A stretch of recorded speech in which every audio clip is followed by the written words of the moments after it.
मंजिलें उनको ही मिलती हैं जिनके सपनों में जान होती है। मंजिलें उनको ही मिलती हैं जिनके सपनों में जान होती है।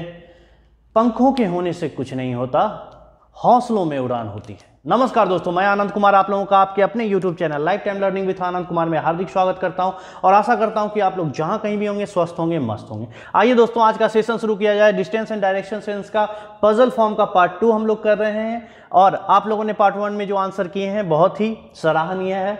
सो मैं उसका आप लोगों का सही है या गलत है मैं कमेंट करके बता दूंगा।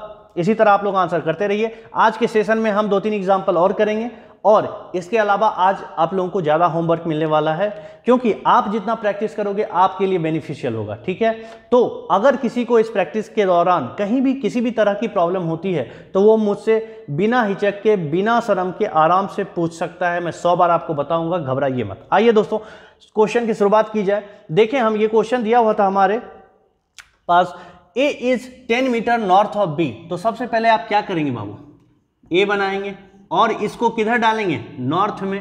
किसके रिस्पेक्ट में, बी के रिस्पेक्ट में। कितना, तो 10 मीटर। क्लियर है या नहीं, हो गया कि नहीं, बोलो बाबू।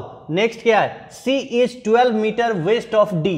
तो सी है आपको मालूम, नहीं है। डी है आपको मालूम, नहीं है। तो जिसके बारे में मालूम ना हो उसको उस टाइम छोड़ दीजिए। ओके, ई मालूम है, एफ मालूम है, नहीं मालूम है, कोई दिक्कत नहीं। बी, डी में से कोई मालूम है, बिल्कुल मालूम है। देखिए बी मालूम है तो बी को पकड़िए। B is 8 meter east of D, यानी बी को हम लोग डी के रिस्पेक्ट में 8 मीटर पे रखेंगे। एम आई क्लियर, ईस्ट में। बी को किधर रखना है, ईस्ट में।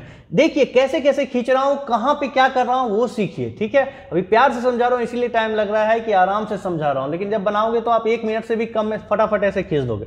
F is 10 metre west of A. आपके एग्जाम में इसी टाइप के क्वेश्चन आएंगे। ठीक है, F is 10 metre west of A. अब ये अगर ए है बाबू, तो एफ अगर 10 मीटर वेस्ट में है तो ये 8 है ना, तो ऑब्वियसली ये डी के सामने से पार हो जाएगा।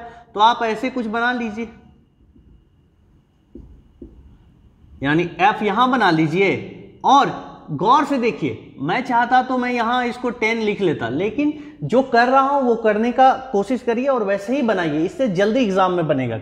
जैसे ही इसने 10 मीटर बोला, आप देखिए पैरेलल में कितना है, 8 है। इसका मतलब है ना कि ये 8 है तो ये भी कितना होगा, 8। अगर ये पूरा 10 था बाबू, अगर ये 8 है तो ये कितना होगा, 2। हाँ या ना, ये बात समझ में आई कि नहीं। और यहां पे क्या होगा, एफ। एम आई क्लियर और नॉट, ये कर लीजिए पहले ही। जो बाद में आप क्वेश्चन देख के करोगे पहले ही करके बैठ जाओ। ठीक है, यानी इसका काम खत्म। जी इज 5 मीटर नॉर्थ ऑफ सी। अब सी और जी में से कुछ नहीं मालूम, गौर कीजिए ऊपर में 2 स्टेटमेंट बचे हुए थे। C is 12 metre west of D, यानी सी 12 मीटर वेस्ट में डी के चला जाएगा। अब देखिए ये 2 है तो बिल्कुल उसके सामने कर लीजिए ना।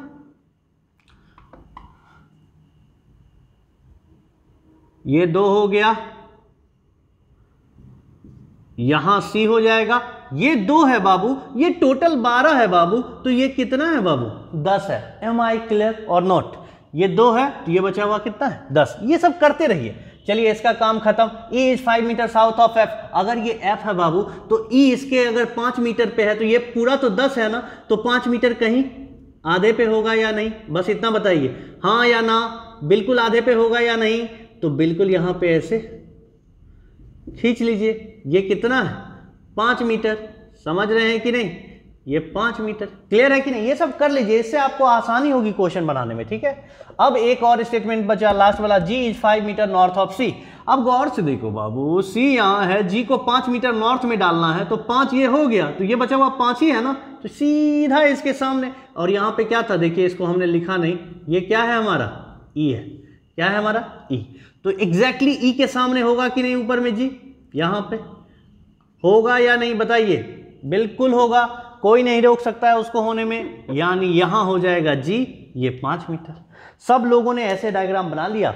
जिन लोगों ने बना लिया तो बस हमारा काम होता है सिर्फ डायग्राम तक। इस पजल का काम सिर्फ और सिर्फ, ये जो पैसेज दिया रहता है इसका काम सिर्फ और सिर्फ डायग्राम तक होता है। उसके बाद हम लोग इसको देखते हैं और क्वेश्चन दन दन मारते हैं। बात समझ रहे हो कि नहीं, अगर मार दिया तो बताइए आंसर। फर्स्ट का आंसर क्या आया बाबू आप लोगों को, direction of G with respect to E.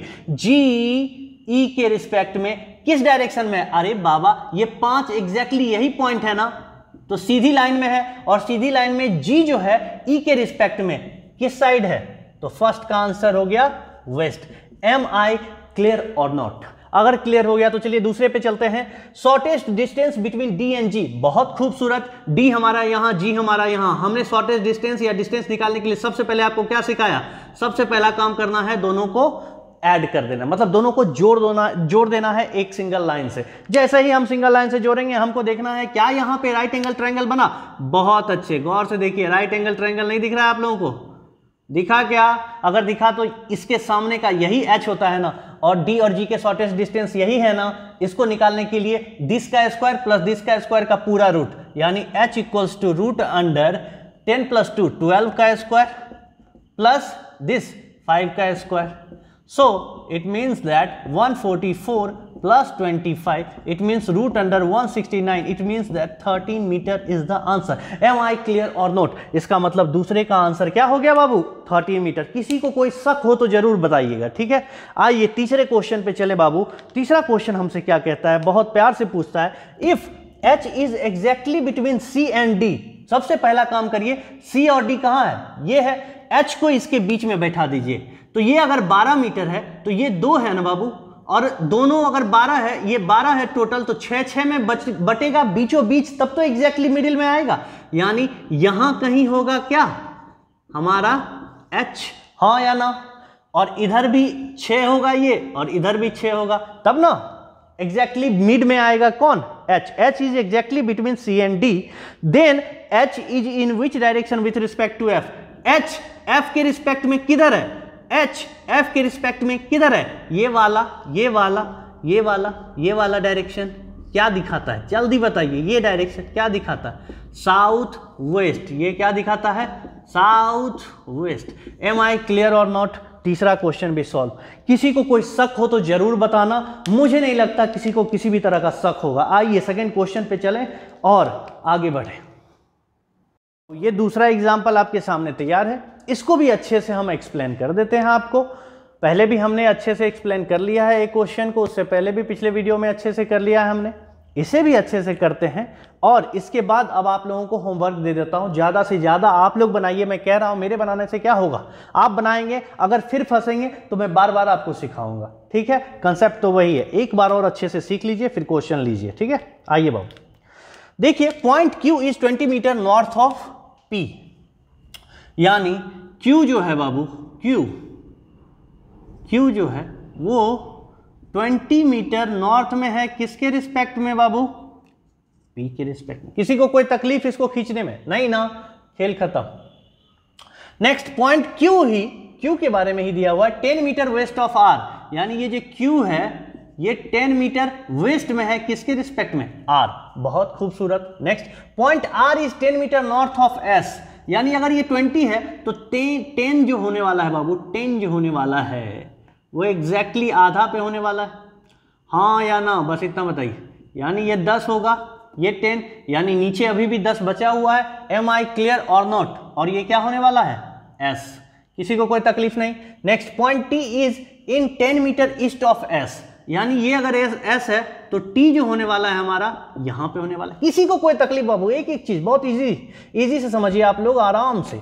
Point U is 10 metre south of T, अगर T ये है तो 10 मीटर साउथ जाने के लिए तो बताइए, अगर ये 10 है तो 10 क्लियर है, तो ये भी 10, यानी एग्जैक्टली इसी के सामने नीचे जाने वाला है कि नहीं? मुझे बस इतना बताइए।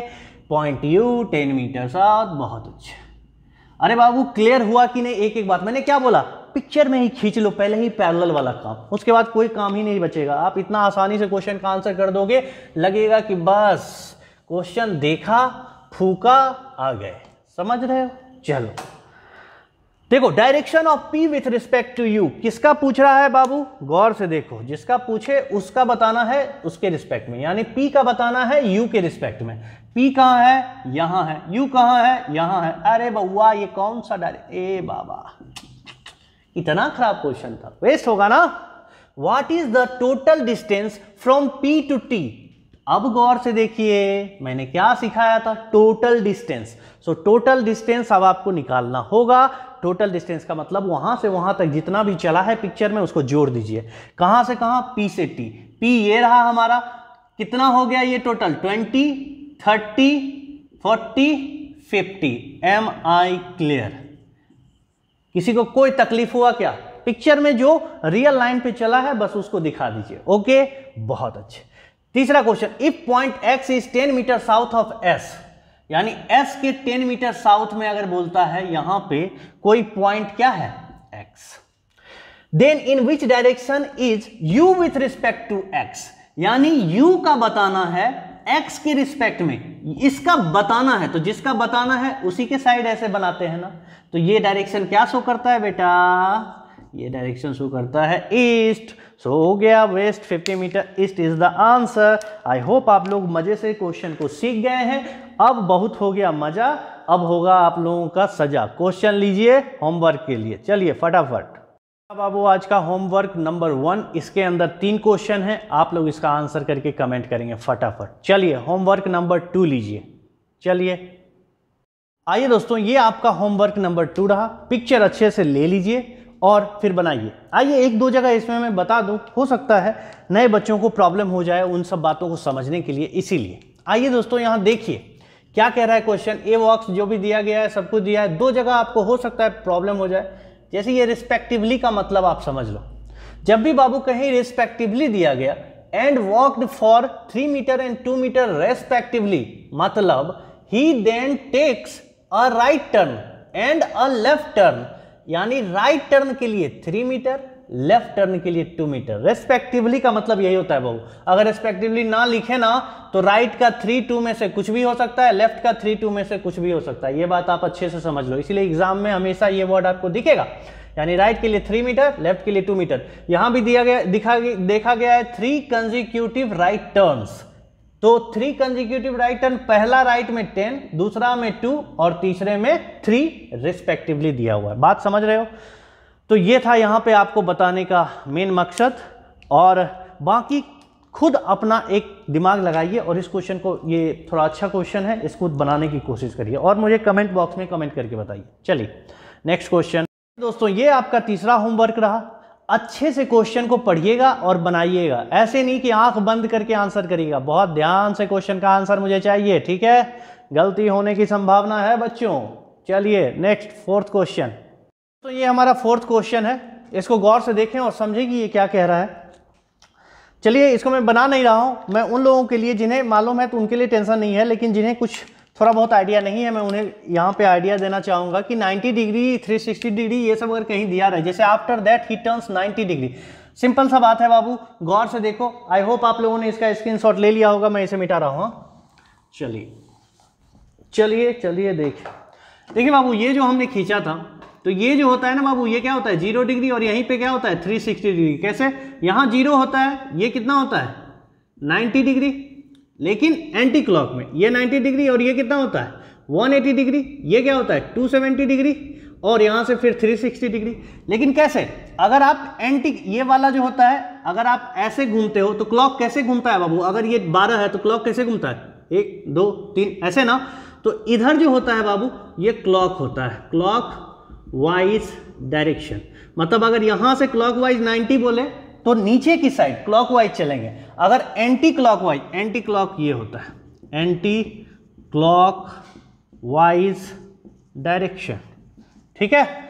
तो एंटी क्लॉक बोले 90 तो ऊपर की ओर इतना, अगर क्लॉक बोले तो नीचे की ओर इतना, एंटी क्लॉक 180 बोले तो इतना, अगर क्लॉक बोले 180 तो ऐसे। सिंपल है, क्लॉक ऐसे घूमेगा, एंटी क्लॉक ऐसे। तो ये बेसिक आइडिया हो गया इस जगह पे। दूसरा ये 90 डिग्री का बात हो गया। अब अगर हम बात करें यहाँ पे एंटी क्लॉक और क्लॉक की भी बात हो गई। अब कुछ ऐसा इसमें है नहीं जो आपको समझना आए, सो आप इस क्वेश्चन को बनाइए, और एक और लास्ट क्वेश्चन मैं आपको दे देता हूं, आप लोग उसका आंसर करके कमेंट बॉक्स में फटाफट आंसर करिए। चलिए बच्चों, ये आपका लास्ट क्वेश्चन आज का, ये होमवर्क रहा 5वां नंबर क्वेश्चन। घबराइए मत। देखिए ये क्या हो रहा है कि आपको लग रहा होगा कि बहुत बड़ा है क्वेश्चन, देखिए ऐसा कुछ नहीं है, जब बनाओगे तो आसानी से बन जाएगा, ठीक है? तो आराम से इस क्वेश्चन को बनाइए। 5 क्वेश्चन आज बना के आप लोग कमेंट बॉक्स में एक एक क्वेश्चन का आंसर करिए, और आंसर करेंगे तो हमें भी लगेगा कि भैया आप पढ़ रहे हो, नहीं लगा तो फिर क्या करेंगे हम, फिर यहाँ आके क्या कोई फायदा ही नहीं रह जाएगा ना, है कि नहीं? तो चलिए भैया इसको बनाइए। हम आशा करते हैं कि आप लोग जरूर कमेंट करेंगे, अच्छे अच्छे कमेंट करेंगे, सारे क्वेश्चन के आंसर करेंगे। ठीक है दोस्तों, फिर आज का सेशन यहीं तक रखते हैं। आप लोग कमेंट करिए और क्वेश्चन का आंसर दीजिए। उसके बाद हम लोग नेक्स्ट सेशन में प्रीवियस ईयर आस्क्ड क्वेश्चन भी करेंगे। और इस बीच में अगर किसी भी जगह आपको लगे कि आप लोग फंस रहे हो, किसी भी जगह आपका कंसेप्ट में प्रॉब्लम हो रहा है, तो आप आसानी से बिल्कुल आराम से बिना शर्म के हमसे बात कर सकते हैं, पूछ सकते हैं कि सर हमको यहाँ पे समझा दीजिए। घबराइए मत। देखिए मैं बार बार कह रहा हूँ, हर बच्चे का प्रिपरेशन जो है लेवल 1 नहीं होता है। तो आप ये मत देखिए कि कोई आंसर कर दिया तो उसके हिसाब से हमको करना चाहिए। सर आप अपने हिसाब से करिए, ठीक है। तो चलिए दोस्तों, फिर आप लोग जहाँ कहीं भी हैं स्वस्थ रहें, मस्त रहें, आबाद रहें, इसी तरह हंसते रहें, मुस्कुराते रहें। फिर मुलाकात होगी, तब तक के लिए नमस्कार दोस्तों।